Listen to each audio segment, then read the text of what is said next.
Culturalmente tenemos un problema de mediocridad. La gente es mediocre, incluso los cristianos. ¿Qué significa eso? Que no están cumpliendo ese mandamiento de ser perfectos como mi Padre Celestial es perfecto. El cristiano, al amar a Dios sobre todas las cosas, tiene que saber que toda su vida debe estar impregnada por esa dirección hacia Dios. Toda la vida. Esa es la mejor escuela.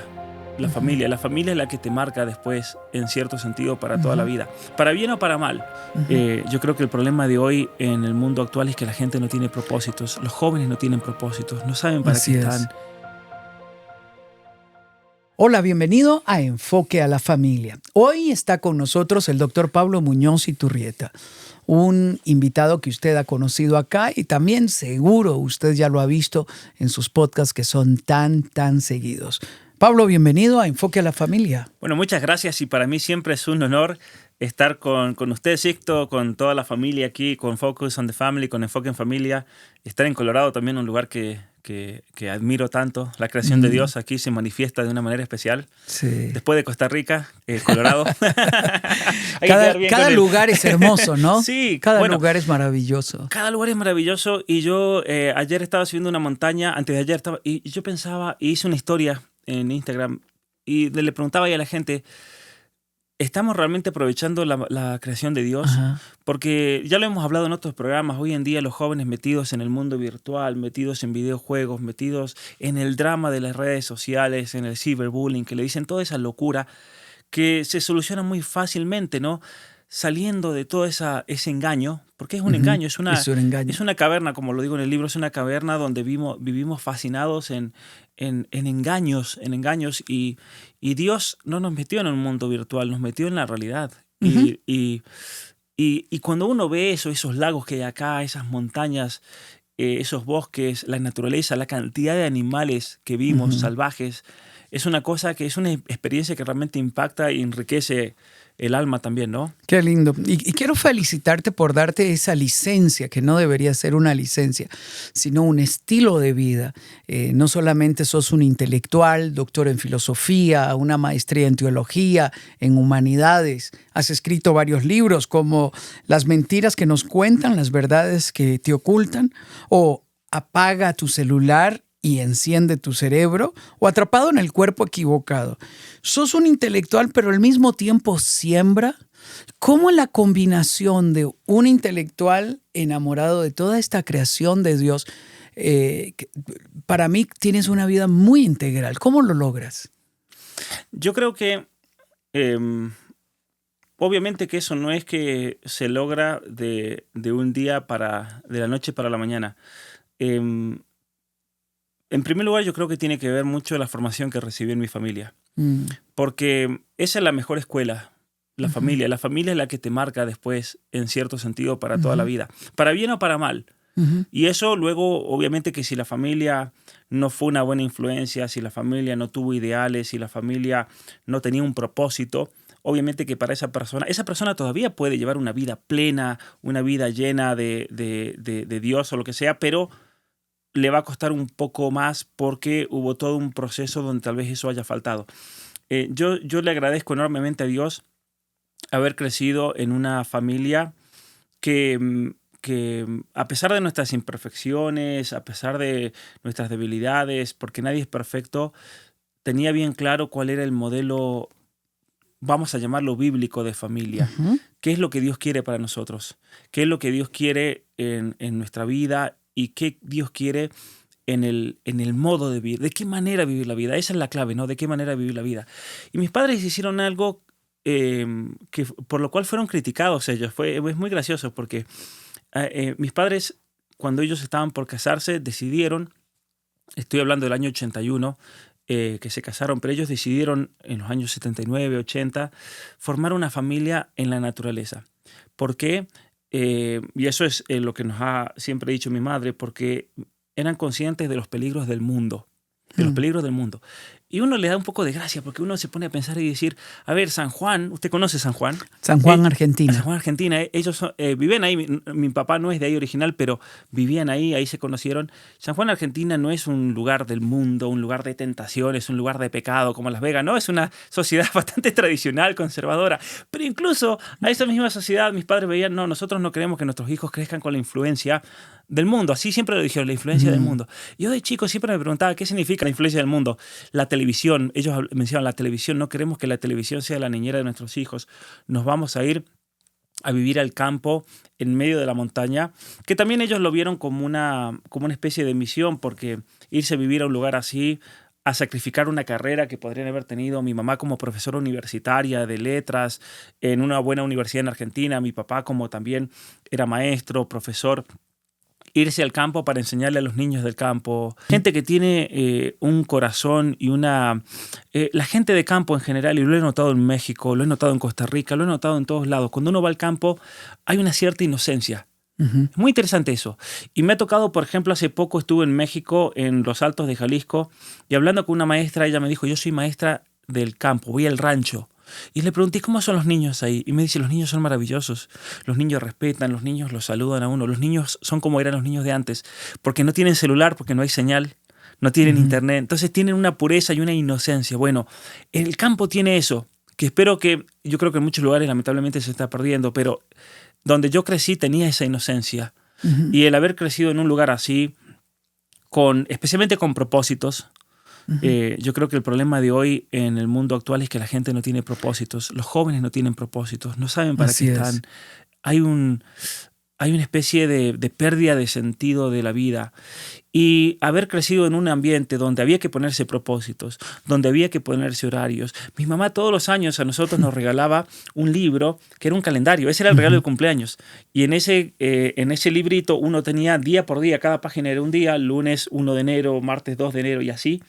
Y mi mamá nos hacía hacer el horario del día para enseñarnos el propósito, el cómo aprovechar la vida, cómo aprovechar el tiempo, cómo aprovechar cada momento, estructurarse. Nos enseñó a estructurarnos. Tú te levantas, estudias, lees, trabajas, plantas, vas con los caballos. Nosotros teníamos caballos, teníamos mulas, teníamos animales, gallinas, patos, cerdos, teníamos pavos, ovejas, además de perros. Teníamos o sea, era como vivir en una especie de granja en medio de la montaña con una vista como la aquí de Colorado, con la cordillera de los Andes, la nieve, los glaciares todo el año. Y salíamos mucho de la naturaleza, mucho, explorábamos mucho. Los sábados nos levantábamos a las 4 o 5 de la mañana y era salir a la montaña a explorar distintos lugares. Íbamos a explorar ese sacrificio físico, pero con esa recompensa de llegar a la montaña y siempre esa analogía de la montaña. Siempre. Yo crecí con la analogía de que la vida es como esa montaña, que uno tiene que apuntar a un objetivo, no necesariamente la cumbre hasta donde uno llegue, pero la vida es como un esfuerzo que tiene su recompensa. ¿Y la recompensa cuál va a ser? Sí, tenemos recompensas terrenales, ¿no? Obviamente, el tener un título universitario es una recompensa terrenal, el poder estar aquí es una recompensa terrenal, el poder escribir libros, el poder dar conferencias, el poder hacer bien a tanta gente es una recompensa, pero son recompensas terrenales. Está la recompensa del más allá, de la trascendencia, ¿no? La conciencia de que nosotros vivimos para salvar nuestra alma, que vivimos para lograr lo que en una tradición cristiana muy fuerte se llama la unión con Dios, ¿no? Ese es el objetivo del ser humano. Ese es tu objetivo, tu meta. Entonces, a partir de ahí, ordena tu vida. Y yo creo que todo eso, gracias a Dios, obviamente, porque yo no elegí crecer así, yo no elegí mi familia, yo no elegí mis circunstancias, yo no me elegí incluso conocerlos a ustedes. Son regalos que Dios nos va dando, oportunidades. Claro. Y que uno tiene que... Yo tengo esa conciencia de que hay que aprovechar esas oportunidades porque puede ser la única vez que Dios te da una mano. Capaz que después por misericordia Dios te da la segunda oportunidad, pero uno no tiene que jugar con la misericordia de Dios, ¿no? Pero a mí me impacta cómo te formaron tus papás. Has dicho, no tenían televisión. No teníamos televisión. Como sus nietos que no tienen televisión. No tienen televisión, ni teléfonos, ni iPad. ellos juegan, se divierten, leen, aprenden, disfrutan. Y eso es crucial porque les despierta todas las habilidades. Te enseñó tu mamá a estructurarte, te enseñó a vivir con propósito, el contacto con la naturaleza, y hoy lo sigues viviendo, aplicándolo. Hoy vivimos en una lucha contracultura, en un mundo digital, vivimos en un mundo donde se han alterado los valores, donde se quiere imponer una agenda, todo ha venido cambiando rápidamente. transformándose en una moda que viene contra todos estos valores que hacían y que hacen grande a la familia. Ha surgido un susto en el corazón de las familias porque en la educación quieren imponer una agenda, los quieren hacer ver mal. Y aún has llamado que vivimos en una era postmoderna. Cuando dices en tus libros y en tus conferencias que vivimos en una era postmoderna, ¿puede generalizarse? ¿Qué significa el concepto? Bueno, qué interesante pregunta. Nosotros como cristianos, como personas que tratamos de, porque eso es ser cristiano, tratar de conformar nuestra vida, todo lo que hacemos, todo aspecto de nuestra vida, al modelo de ser humano que nos dejó Cristo en el Evangelio. Eso es ser cristiano, ¿no? Entonces el cristiano no tiene una doble vida. No es que el cristiano dice, yo soy cristiano en mi casa, cuando voy a la iglesia, y después cuando soy político, no, yo soy político, soy representante del pueblo, no voy a dejar que mi fe influya en mis decisiones políticas. No, eso es mentira, eso es un error gravísimo. Y el error ese gravísimo es un error que lo introdujo la modernidad. Vamos a explicar qué es la posmodernidad, pero primero tenemos que ir a la modernidad. El cristianismo, curiosamente, lideró la primera gran batalla cultural de la historia. Y esa batalla cultural se da cuando los apóstoles son enviados a predicar el Evangelio, a bautizarnos y a creer en el Padre, Hijo y Espíritu Santo. Y ese mandato que da Cristo en Mateo es lo que termina transformando el mundo occidental. Y el mundo oriental también, pero todo lo que era el mundo nuestro conocido, ¿no es cierto? Todo lo que era Europa, lo que era el norte de África, todo lo que era el Medio Oriente, hasta la India incluso. Es decir, toda una región del mundo, incluso lo que es Irán, esos eran los confines de donde llegaron ellos. Y toda esa sociedad que estaba bajo la estructura del Imperio Romano fue una sociedad donde se dio una batalla cultural muy fuerte en el ámbito no solo de la fe, no solo en creer en Dios, en Padre, Hijo y Espíritu Santo, sino en el tema de la moral. Y cuando uno estudia el Imperio Romano, uno se da cuenta de que había culturalmente un espíritu de desesperación muy grande, muy grande. Y uno lo nota en los escritores, en los filósofos, en hechos que iban pasando. El Imperio Romano fue un imperio muy cultural que buscó inculturar a los otros pueblos. De hecho, hay un elemento providencial bastante interesante porque en ese momento en Europa habían, inmediatamente antes del Imperio Romano, había toda una serie de prácticas muy horrendas, ¿no? Sacrificios humanos, sacrificios de bebés, cuestiones con un tinte satánico muy grande, y el Imperio Romano eliminó todo eso. El Imperio Romano, a pesar de su paganismo y sus errores, los filósofos que fueron guiando a los emperadores, algunos emperadores fueron filósofos como Marco Aurelio, que realizó todas las grandes batallas en el norte y este de Europa, Julio César, que va a las guerras gálicas. Ellos van llevando un ejército y una cultura que elimina muchas cosas que estaban muy mal y en cierto sentido fueron a llevar muchos aspectos de los 10 mandamientos, de la ley natural, que fueron preparando ese terreno. Es impresionante. Cuando uno ve el momento en el que nace Cristo, en la época de César Augusto, donde se había logrado una paz romana, el imperio se había expandido, había una cierta paz, ahí nace Cristo. Y es como que Dios había mandado el imperio romano. Es bien interesante cuando uno estudia la filosofía o la teología de la historia, cómo hubo una preparación de los corazones para que luego llegue el Evangelio. Si el Evangelio llegaba a un pueblo totalmente pagano, con sacrificios, hubiera sido muy difícil aceptar a Cristo. Pero hubo una preparación natural por filósofos como Aristóteles, filósofos como Marco Aurelio, como Séneca, todos los estoicos que van preparando el corazón. Y hay hay un sentido de desesperación en el pueblo romano, porque uno dice, ¿para qué voy a creer en Dios? ¿Para qué voy a vivir de tal manera moral si no hay sentido, no hay un después, no hay trascendencia? Y eso, el ser humano está llamado a la trascendencia, pero el no conocer esa trascendencia lleva a la desesperación, porque no hay Así esperanza. Es increíble eso. Por eso hoy vivimos, si no hay Dios, hay una sociedad con desesperación. Se da un poco parecido a lo que había en el Imperio Romano. Pero llega el cristianismo y se da una gran batalla cultural, porque hay un problema fundamental con el Imperio Romano, que es la sexualidad humana. El Imperio Romano había logrado solucionar muchos problemas de la ley natural, menos el de la fornicación, el adulterio. Hay un hecho muy interesante en la biología humana, que el hombre de la especie humana tiene una inclinación innata a procrearse, y a procrearse con tantas mujeres fuera posible. Ahora, ¿qué pasa? Que ahí hay un desorden, y nosotros cristianos creemos que ese desorden es por el pecado original, porque la razón nos llama a nosotros a controlarnos, nos llama a nosotros a controlar ese impulso sexual, y nos llama a vivir una vida virtuosa, de familia, por los hijos. Podemos hablar de eso en otro momento, de todas las razones por las cuales necesitamos sí o sí la familia para crecer como seres humanos y como sociedad. Pero en ese momento entonces se da una batalla cultural muy grande, moral, donde el cristianismo logra vencer.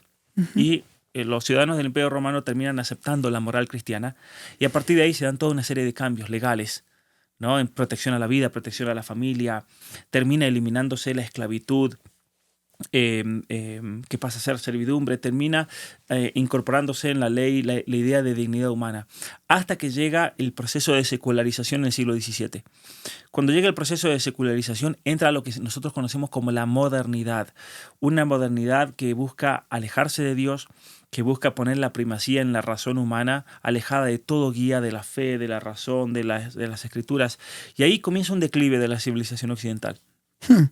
Un declive que muchas veces no se nota, porque a la vez que hay un declive cultural y moral, comienza en otros aspectos lo que ya venía del cristianismo en su vida, continúa subiendo. Por ejemplo, todo lo que tiene que ver con la tecnología, con la ciencia, que esto en realidad viene del cristianismo. No es que hay mucha gente que hoy erróneamente dice, no, en la modernidad nos dio la ciencia, la tecnología, las revoluciones industriales. No, en realidad todo eso ya venía en su vida. Claro. ¿No? El arte que llega a su culmen en el Renacimiento, la música todavía sigue ascendiendo, no es que decae, pero la modernidad introduce a nivel político algunas ideas muy erróneas, como la separación total de la fe, la separación total de nuestra fe cristiana en la vida política, en las leyes. Y es ahí cuando comenzamos a ver un declive muy grande con el proceso de secularización, el proceso que atenta profundamente incluso con ese orden social cristiano. Se introducen toda una serie de ideas muy erróneas, especialmente en la Revolución Francesa, en una revolución que asesinó a más de 500.000 cristianos, creyentes, católicos en Francia, y que obviamente esparció sus errores políticos y filosóficos por prácticamente todo el mundo, especialmente el mundo cristiano. Y ese proceso de modernidad termina con dos hechos terroríficos, que fueron la Primera y la Segunda Guerra Mundial. Claro. Donde mueren millones y millones de personas, donde en la Segunda Guerra Mundial en realidad quienes se enfrentan son las ideologías de la modernidad. Eso es lo curioso. El cristianismo estaba bastante unificado hasta más o menos el siglo XVI, XVII, políticamente, religiosamente, una misma fe que unía a toda Europa y el mundo conocido, pero luego eso se fragmenta en una serie de ideologías que reemplazan al cristianismo en la vida política, en la vida pública. Se dice en ese momento, el cristianismo ya no puede. Queremos Dios sí, pero Cristo no. Por eso el cristianismo, ¿no? Dios sí en general, eso los iluministas, los deístas decían, Dios sí, pero Cristo no. Pero luego eso termina en una serie de ideologías que dicen, ni Cristo ni Dios, nadie, ¿no? Y eso es el nazismo, es el liberalismo y es el comunismo, que son las tres ideologías que logran adquirir poder político. En Inglaterra y Estados Unidos el liberalismo, en Alemania el nacionalsocialismo, el nazismo, y en la Unión Soviética el comunismo. Y esas fuerzas, bueno, ahí podemos agregar también el fascismo en Italia, y es ahí cuando esas fuerzas luchan por un exterminio total. Hmm. Y eso a los filósofos de mediados del siglo XX los deja con un sabor amargo, porque ninguna de las ideologías de la modernidad resultó ser una salida social. Claro. Y es ahí donde sale el postmodernismo. Ujú. El postmodernismo. Ahora, ¿cuál es el problema con el postmodernismo? No es que estos filósofos dicen, bueno, todas estas ideologías fracasaron, volvamos a una idea, a una cosmovisión que nos pueda Cristiana, unir, claro. cristiana Ujú. o lo que sea, ¿no? Ellos dicen, no, hay que rechazar todo tipo de cosmovisión. Hmm. Hay que porque es una especie de cinismo. ¿Qué es el cinismo? Cuando la persona ya llega a un momento en el cual ya no hay esperanza, no hay salvación, no hay nada. O sea, hagas A o hagas B, te vas a condenar igual. ¿No? Es una desesperación. Entonces ellos proponen destruir todo, toda ideología, toda teoría que busque explicar la realidad. Pero el problema es que ellos se dan cuenta que de todas estas ideologías en pugna hay una que, a pesar de que ha sido relegada, se mantiene en la historia, que es el cristianismo. Y se la ve como la más peligrosa porque es la que ha transmitido toda una civilización occidental. Entonces ellos dicen, no solamente hay que destruir el nazismo, el fascismo, el liberalismo, hay que destruir principalmente el cristianismo. Ujú. Y esa es una de las ideologías, el posmodernismo es una de las ideologías fundantes hoy en la mayoría de las universidades del mundo occidental. Claro. Es una ideología que no solamente tiene el poder político, hoy se ha sumado el poder económico Ujú. manipulando las conciencias de nuestros gobiernos. Y esto nos lleva a uno de los conceptos que has desarrollado, que vivimos hoy en una guerra, en una batalla Ujú. cultural. ¿Cómo interpretar una batalla cultural donde somos pacifistas, donde no queremos violencia, como has dicho, donde no nos involucramos Ujú. en el campo político? ¿Qué significa vivir en una batalla, en esta batalla cultural, manteniendo firmes nuestros valores, Ujú. nuestros Bueno, conceptos cristianos, como lo has dicho, que son la base de toda la sociedad, la base de toda la sociedad occidental? Es decir, el cristianismo, el judaísmo, puso un fundamento ético en toda la cultura ujú. occidental, como Pablo lo ha dicho, pero hoy vivimos una batalla cultural. ¿Qué significa? Bueno, una batalla cultural significa básicamente cuando hay distintas cosmovisiones Ujú, que se contraponen y que es imposible poder compaginarlas. ujú, En primer lugar, es imposible poder compaginarlas y que a su vez representantes de ambas intentan lograr que su visión, al menos no necesariamente imponerla, pero que no sea destruida y que no sea relegada y sea dejada de lado o sea prohibida cuando luchamos, ¿no? Ahora, eso significa que la batalla cultural va a tener distintos significados de qué tipo de perspectiva se lleva, ¿no? La batalla cultural para un comunista no va a ser lo mismo que para un liberal, que no va a ser lo mismo para un cristiano. Y nosotros, como cristianos, tenemos que reconocer y tenemos que aprender qué significa la batalla cultural para el cristiano. ¿Por qué? Porque muchas veces pasa que nosotros, sin querer, por ignorancia, por querer aprender muchas veces, comenzamos a aprender de la batalla cultural, pero de fuentes que no son propiamente ujú, cristianas y que no nos dan una respuesta cristiana a cómo deberíamos actuar. ujú. Y ahí nosotros podemos caer en un error. Podemos caer en un error de incluso de vida, en un error de cosmovisión, en un error de pensamiento que puede terminar siendo profundamente anticristiano. Y ahí uno Ujú, tiene que tener mucho cuidado con eso. La solución liberal de la batalla cultural es anticristiana, ujú, como también lo es la versión comunista. Ahora, para el cristiano, la versión comunista es muy obvia que está mal, claro. pero no la liberal. Ujú, Y es ahí donde nosotros tenemos que entender un mandamiento fundamental que está por encima de cualquier tipo de concepción política. Jesucristo en el Evangelio nos dio el mandamiento más grande. Y el mandamiento más grande es amar a Dios ujú, sobre todas las cosas y amar a nuestros hermanos como a nosotros mismos, ¿no? Tener ese amor, ujú, amar. ¿Y qué significa eso? Eso tiene una implicancia política muy grande. La primera, que si hay que amar a Dios sobre todas las cosas, eso significa, y curiosamente yo hice mi doctorado sobre eso en el ámbito político, mi doctorado de filosofía política es el cristiano, al momento de intervenir en la vida política de una nación, al intervenir en la vida pública de una nación, ya sea como legislador, ya sea como presidente de una nación, ya sea como empresario, como médico, como maestro, como profesor universitario, no puede relegar a la vida privada su fe cristiana. No puede. Porque si está haciendo eso, no está amando a Dios sobre todas las cosas. Ya es una mentira. Ahora, el liberalismo quiere eso. El liberalismo quiere separar iglesia de Estado, religión de vida pública. La vida pública es secular, la vida privada es la religión. Porque el liberal va a decir, Sixto, mire, yo lo admiro a usted como cristiano, lo admiro a usted como padre, como abuelo, lo admiro como su vida, todo, pero Sixto, todo lo que usted propone es para la vida privada del individuo.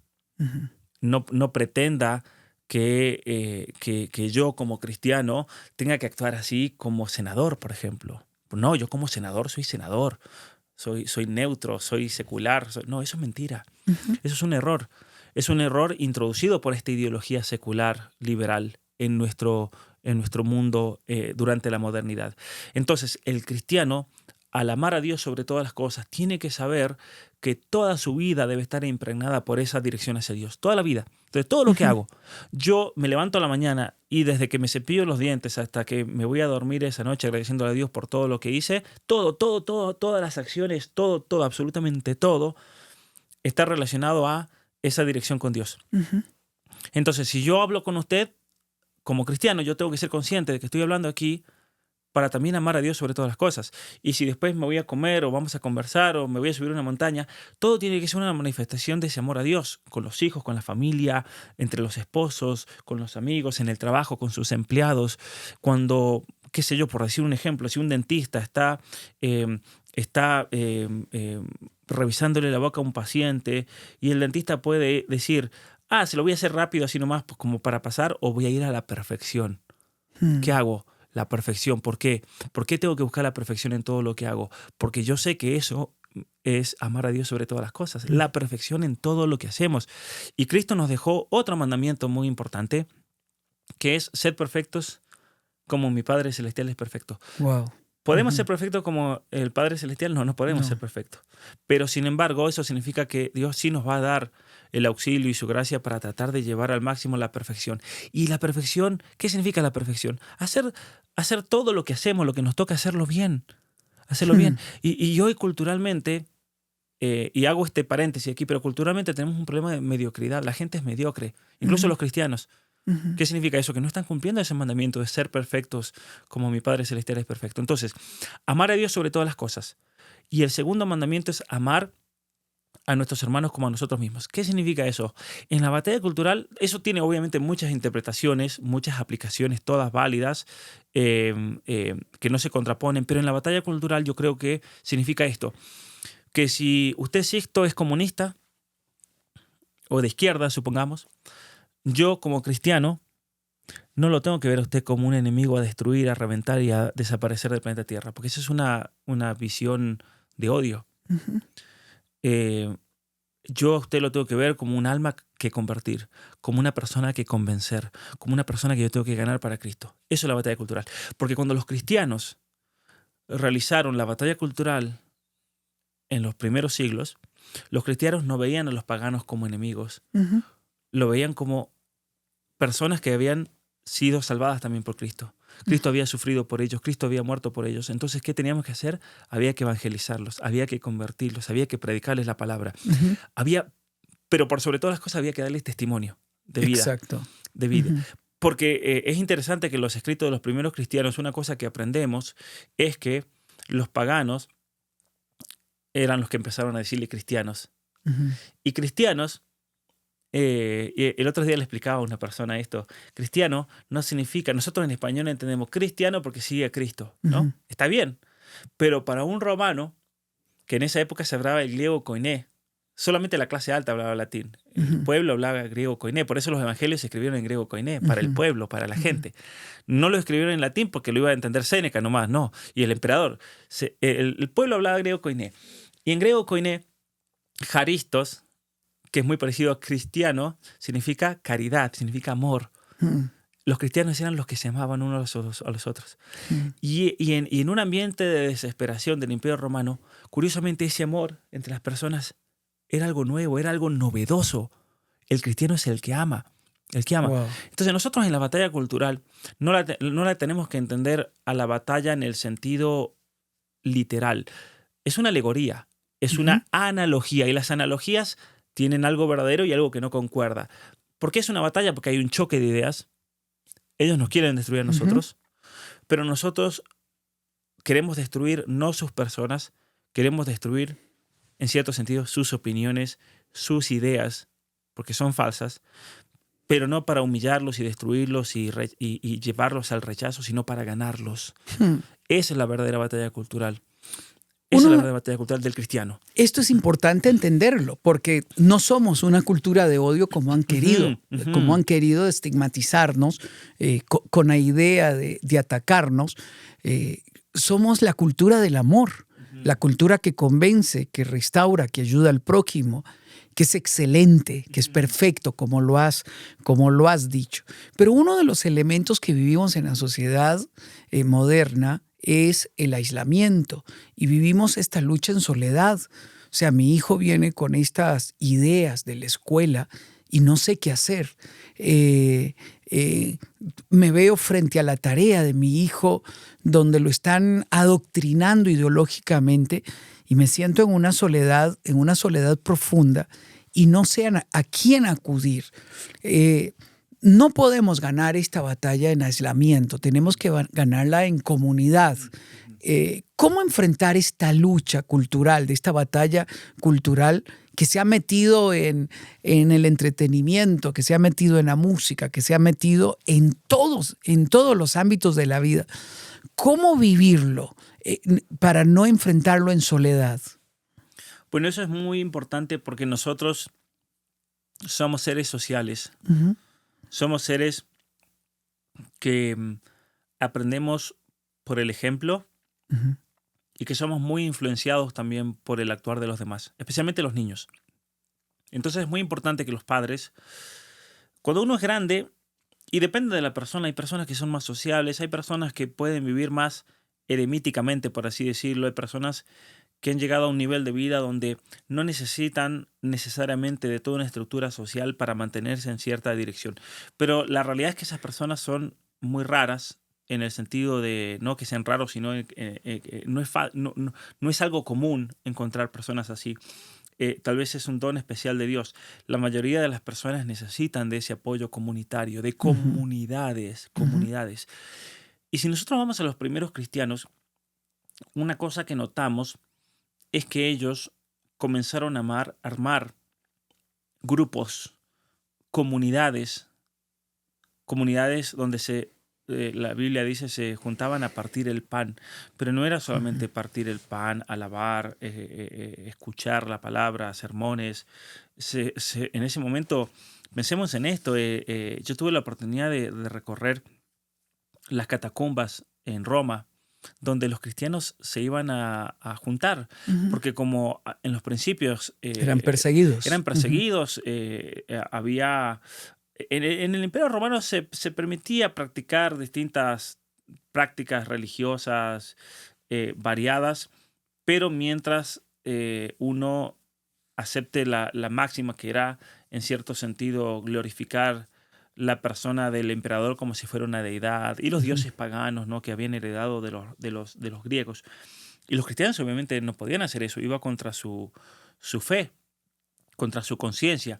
Entonces al comienzo ellos, para poder practicar su fe, para poder especialmente practicar el culto, la virtud de la religión, de unirse a Dios, eso es la religión, religarse nuevamente a Dios, relacionarse con Dios, tenían que ir a las catacumbas, que eran los cementerios, y los cristianos se volvieron expertos en cavar túneles por todo Roma, donde ellos se reunían en lugares secretos y hacían ahí sus celebraciones, ¿no es cierto?, de la Eucaristía, su celebración de como cristianos, y eran comunidades donde se reunían muchas veces a la noche. Mira que nosotros a veces decimos, uy, tengo que ir a la iglesia, pero que son las 10 de la mañana, domingo. No, y los cristianos se pasaban toda la noche porque era el único momento donde ellos podían, para ocultar, incluso para que no los descubriera. Pero ellos crearon comunidades. ¿Por qué? Porque el ser humano necesita, por su misma constitución psicológica, del apoyo social. Necesita del ejemplo. Entonces, muchos padres hoy no son conscientes de este aspecto, porque vivimos en todavía sociedades que no son cristianas, porque en las leyes no se refleja, en la política no se refleja, pero quedan muchos vestigios de cristiandad. Entonces pensamos que no hay ningún problema con que mis hijos anden donde sea, que miren lo que sea, que hagan lo que quieran, que se metan en el celular, que es profundamente, muchos de esos elementos son profundamente anticristianos. Entonces los padres tienen que, yo creo, tomar conciencia de la importancia de formar comunidades de fe, comunidades cristianas, comunidades que tengan los mismos ideales, pero también comunidades donde hablen seriamente de todos estos problemas sociales que estamos enfrentando. Porque yo puedo armar una comunidad cristiana, pero los otros cristianos todos les dejan a sus hijos que anden en internet, que anden con su celular, que vivan una vida que sea en muchos aspectos profundamente mundana. Entonces, eso no es una verdadera comunidad. Algunos ejemplos de estas comunidades que has visto. Sí. Por ejemplo, con Mis hijos no te metas en Perú, todo el movimiento que movilizó millones de personas a las calles y detuvo el elemento ideológico donde se tomó conciencia de que era importante que senadores cristianos pudieran venir. Movimientos como el movimiento de oración, padres y madres que oran por sus hijos y se ayudan. El movimiento de la educación en la casa, donde varios padres se han organizado para poder acompañarse en esta misión de dar educación en la casa, porque nos lleva a una vivencia contra la cultura para proteger a nuestros hijos. ¿Qué otros ejemplos has visto? Podemos establecer distintos tipos de niveles de comunidad, porque una cosa son las comunidades o iniciativas más activistas, que son muy buenas y son muy necesarias, en las cuales hay que participar, como por ejemplo con Mis hijos no te metas, las comunidades de activismo, organizaciones pro vida, por ejemplo, pro familia, son importantísimas. Pero son asociaciones que no van a cubrir todos los aspectos porque tiene que ver más que nada con políticas públicas, con leyes. Son movimientos que no tienen una regularidad en cuanto a cuándo nos vamos a juntar y no tiene que ver con el día a día de las familias. Yo creo que es importante que nosotros comencemos a formar comunidades que apunten al día a día, que apunten a cómo vivimos como cristianos, de tal manera que entre varias familias que tengan ese mismo corazón, ese mismo espíritu, esa misma intención, se vaya formando una especie de sociedad, por así decir, paralela, donde una persona pueda desarrollarse realmente como cristiano. ¿Y qué ejemplos he visto yo interesantes? En Argentina, en Entre Ríos, yo fui a dar una conferencia en el año 2019 y fue muy interesante porque era el único día que podía. Y ese día jugaba Argentina contra Colombia por la Copa América. Ahora, ir a Argentina a dar una conferencia el mismo día y la misma hora que juega Argentina por la Copa América es perder el tiempo. Pues no hay nadie. No hay nadie. Pero bueno, no quedaba otra y que venga el que venga. Yo pensé que iban a venir algunos viejitos, algunas viejitas que no les gusta el fútbol, algunas mamás. Y cuando entro al auditorio de una asociación que les había prestado el auditorio, Sixto, yo no lo podía creer.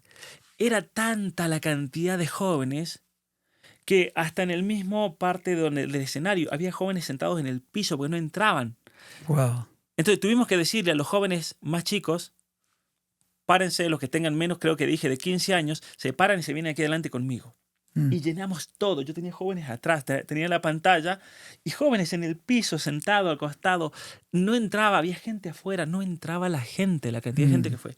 Y yo quedé muy impresionado porque uno cuando da una conferencia, uno se da cuenta si la gente, usted da muchas conferencias, uno se da cuenta por la atención de la gente, por la respuesta, por las expresiones. Uno entiende bien si le está gustando, si no le está gustando, qué le tocó, qué le doló. Uno ve a la esposa que le mete el codazo al esposo y dice, eso fue para ti. Uno ve todo. Y uno lo disfruta porque ahí hay, por más que sea un monólogo del conferencista, hay un diálogo de fondo con cada una de las personas.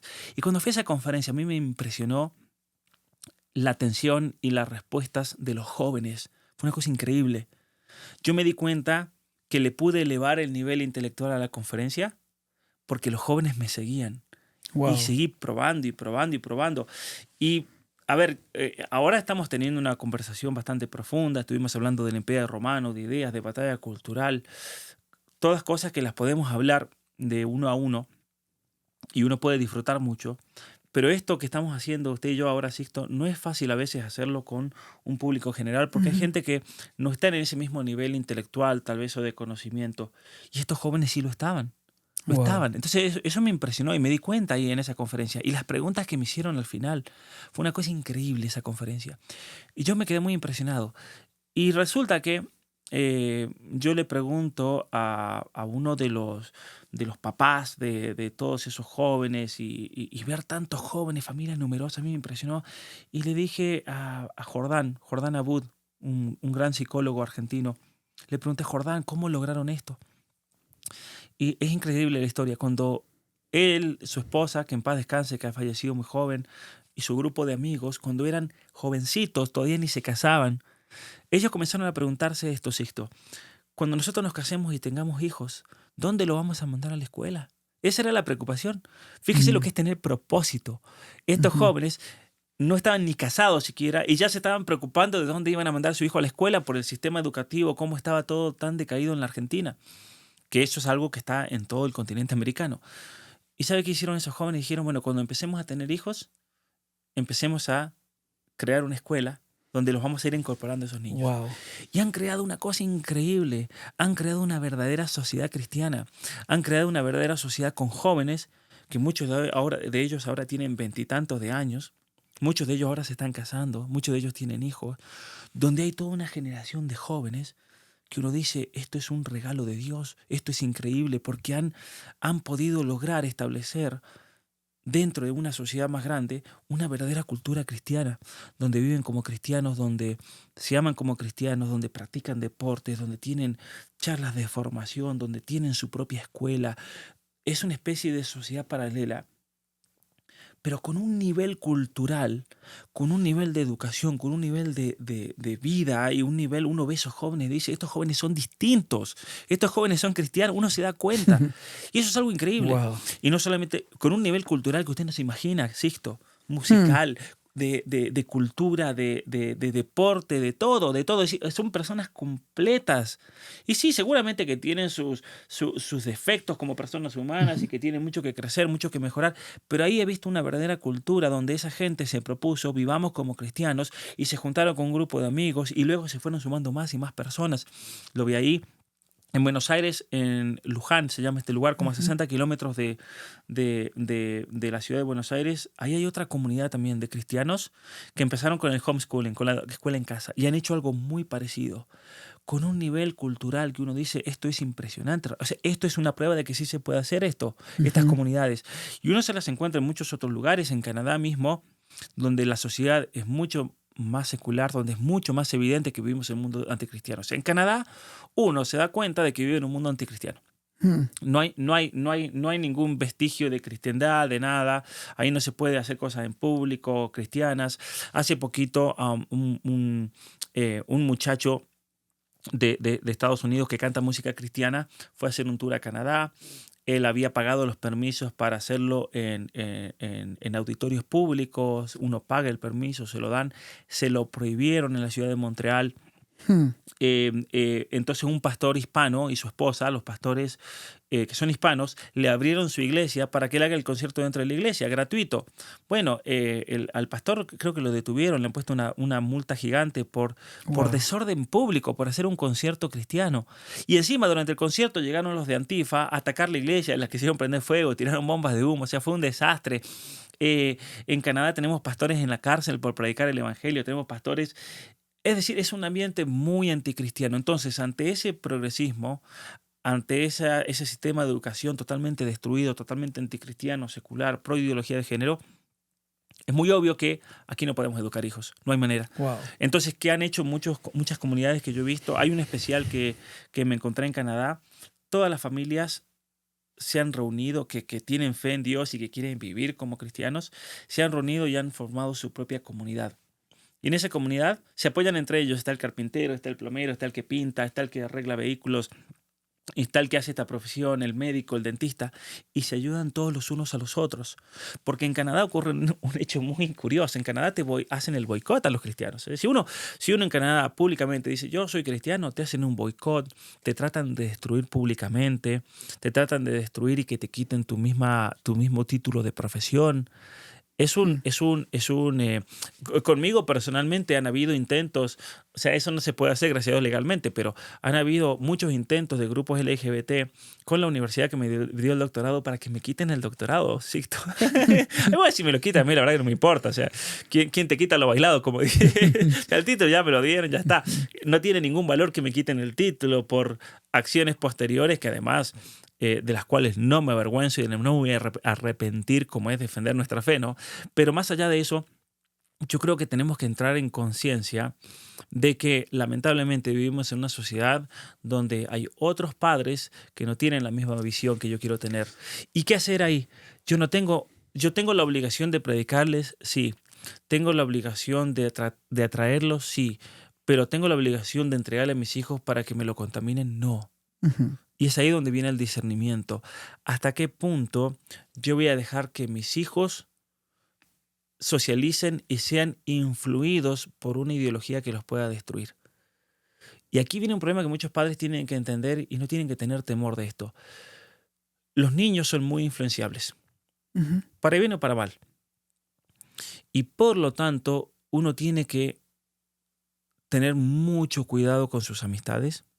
Tiene que tener mucho cuidado con las influencias, porque a veces basta una mala manzana para podrir el resto. Uh-huh. Y no los va a afectar a sus hijos el no juntarse con cierto tipo de personas. No los va a afectar para nada, porque eso lo vi yo personalmente. Mi mamá siempre se preocupaba mucho con quién nos juntábamos. Y había ciertas casas que no nos dejaba ir. Ustedes a esa casa no pueden entrar. Si los invitan, ahí no pueden entrar. ¿Por qué? ¿Qué había ahí? Bueno, ella se da cuenta. Ahí hay algo que no va. Hay algo que no notaba. Hay algo y eso lo puede afectar a mis hijos. Y en ese caso particular, a mí fue una gran lección porque muchos años después, Sixto, yo estaba viviendo en Estados Unidos y vuelvo a mi pueblo en medio de la montaña en San Juan a visitar a mi familia. Estaba estudiando en la universidad y un día yo llego ahí y veo que viene el autobús que venía de la ciudad. Todos los días al mediodía llegaba el autobús. Y veo que una multitud de gente va a recibir a alguien que se baja de ese autobús. Y están todos abrazándolo a este muchacho. Yo lo conocía de niño. Yo no sabía qué había pasado. Entonces le cuento a mi mamá. Llegó tal persona y todos saludando, llorando. ¿Qué pasó? ¿Se murió alguien? Me dice, no, viene de la cárcel. Ese muchacho viene de la cárcel. Bueno, resulta que ese muchacho había cometido una serie de crímenes de abuso y había terminado en la cárcel. Y mientras yo estaba en Estados Unidos, yo nunca me había enterado. Había pasado muchos años en la cárcel, ¿no? Vuelve y ese día yo lo veo. Y ahí se me vino a la mente una cosa que mi mamá me había dicho cuando yo tenía 6 o 7 años. Mi mamá me había dicho, con ese niño no te puedes juntar. Nosotros tenemos una prohibición. Mi mamá había visto algo en su manera de ser, de actitud, que había algo que no estaba bien. Y uno se pone a pensar después, a los años, uno podría haber dicho, mi mamá exageró en no dejarme juntar con ese niño, en no tener una amistad. Pero a veces los padres tienen, si uno le ora a Dios, si uno pide discernimiento, uno puede ver ciertas cosas en las personas. Y especialmente para proteger a sus hijos. Y si uno tiene, yo creo, ese propósito, los papás tienen que tener confianza en Dios. Porque muchas veces, especialmente las mamás, me escriben y me dicen, yo la verdad que siento mucha inseguridad, no sé qué hacer, no sé para dónde ir, estoy como muy confundida, tengo mis hijos.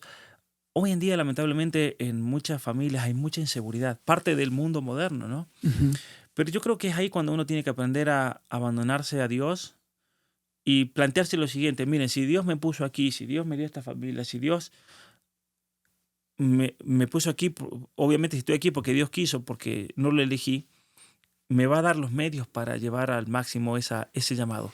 Y es ahí donde tenemos que, yo creo, Claro. confiar y orar y pedir discernimiento también. Hoy vivimos en un mundo sumamente contaminado, en un mundo que va contra nuestros valores, en un mundo que va contra todos los principios que el cristianismo nos enseña. Por eso no podemos caer en la trampa de que sea el internet, de que sean las redes sociales, de que sea la inteligencia artificial la que eduque a nuestros hijos. Tenemos que hacerlo nosotros. ¿Cómo yo discernir si mandar mis hijos a la escuela o no? Bueno, uno tiene que preguntarse, ¿la escuela va a continuar y perfeccionar lo que yo hice en casa o lo va a deshacer? ¿Cuál es el legado que usted quiere dejar? Tener claro dónde quiere dejar a sus hijos, quién quiera que ellos sean. Y esto que está diciendo Pablo es fundamental, todos. Y entre más temprano en la vida usted haga su plan de vida, su diseño de familia, usted le será más fácil